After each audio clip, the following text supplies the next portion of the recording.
which focuses on issues of peace, affirmation, and justice. And this falls into the kind of peace category and is a reaction to the Sandy Hook tragedy that happened in December, as everybody in this room no doubt knows very well. We have the format that we're proposing for this meeting is an overview of the facts and the issues. It's going to be a few short slides that I've put together, and these are facts from various sources. Some of them are quotes, and certainly if you wanted to get more information on that, I can point you to those sources afterwards. We will then have Senator Meyer, who's here to talk about proposed legislation in Connecticut.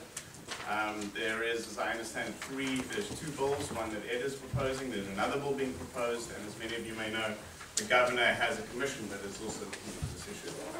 And then we'll have time for some questions and answers. This is not really the forum for a big debate on the topic. This is really the forum just to understand what Senator Meyer and his colleagues are looking to do. And I think the Q&A will be focused probably more on that kind of legislation with Senator Meyer. We have a pretty tight time constraint because of other events that are going on, so I don't expect that this will take more than about 45 minutes, and the first part of it will be fairly short. So to start off with some statistics that I compiled, and the first statistic is, and I apologize if you can't see everything in the back, but I'll point it out, gun-related deaths per 100,000 people, and guns per 100 people. And you'll note that the United States is a major outlier there. And what is quite interesting to note is that a study that came out this week by the Institute of Medicine that found that the United States was near the bottom in nearly every category of 17 industrial countries for life expectancy. And I quote from the study, "The report's authors were particularly critical of the availability of guns, writing, 'One behavior that probably explains the excess lethality of violence and unintentional injuries in the United States is the widespread possession of firearms and the common practice of storing them often unlocked at home.'" And that study came out this week. And in discussing this with my committee, I think, if we were to look at the pressure that gets put on the school system because we're behind Finland in mathematics, because we're behind South Korea in science, yet we're an outlier when it comes to gun violence in the United States. And also if you look at another statistic which kind of puts it more graphically, this is guns per 100 people. The United States, as many of you know, per capita, is one of the highest in the world. There are other countries that also have high rates of gun ownership. 88. And then if you look at gun murders per 10 million people per year, and you can see the difference compared to a country like Japan. You have 321 times as many in the United States. One of the interesting concepts that has been jostled around is the Second Amendment. And what is interesting is to note that a lot of gun rights groups are not proposing any changes to the Second Amendment. And if you read the Second Amendment, you'll note that it refers to the right to bear arms, not any arms. And as many of you probably already know, certain automatic high caliber machine guns are already restricted, and all these kind of restrictions have been upheld by the Supreme Court. And Connecticut law certainly can and should limit that kind of technology, as it already does, but to a lesser degree. In addition, the Second Amendment refers to a well-regulated militia. So it implies in its actual wording that regulation goes hand in fist with guns. And what is further interesting is, this is a slide that I saw, when the Second Amendment came into being, these were the weapons that were available at that time.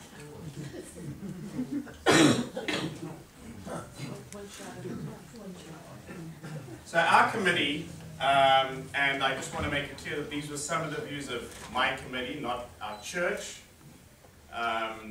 These were some of the issues that we raised and kind of coalesced around in terms of possible issues for legislation. We're not suggesting that these are the definitive answers, and actually Senator Meyer has slightly different proposals for his legislation. But some of the issues were a ban on the retail or private or online sales or possession or transit of any automatic or semi-automatic weapon within Connecticut. Obviously that would exclude military and law enforcement personnel, including restrictions on ammunition, cartridge size, and gun trigger firing speeds.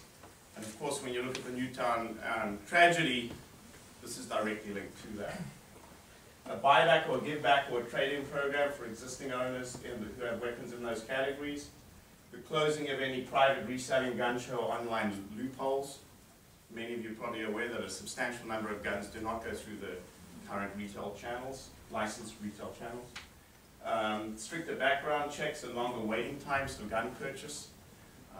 And there's a lot of research that has shown that creating barriers creates less crime.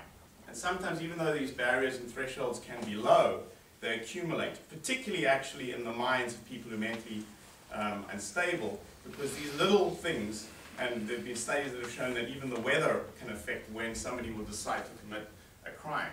So the more barriers you can put to creating crimes, the less crime you generally will have. Liability laws for gun owners who do not keep weapons in locked safes, and as it was pointed out in that National Institute study, that is in fact one of the big items that came out.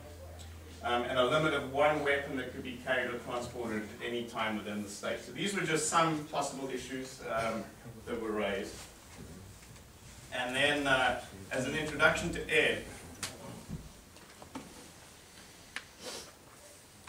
once again, I stress this is I'm speaking for my committee rather than our church.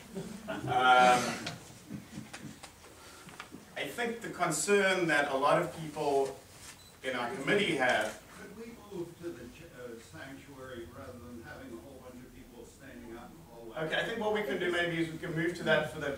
You won't see this in the. I can't set this up in the church, but we can maybe move to the sanctuary for Ed's session. Okay, we'll move to the sanctuary in a minute. They should be wrapping up. They're done. They're done. So I think our concern was just that the tragedy would be passed over, that political change would pass over, and that nothing would happen. And one of the reasons we wanted to have this forum today, to which members of the public were invited, was to make sure that the legislative leaders in Connecticut understand that we will not allow this to be passed over again. So with that, I'm going to suggest that, because we do have a lot of people waiting outside, that we can move to the sanctuary, which is just up the stairs, and we'll then hand it over to Senator Meyer to talk a little bit about his proposed legislation.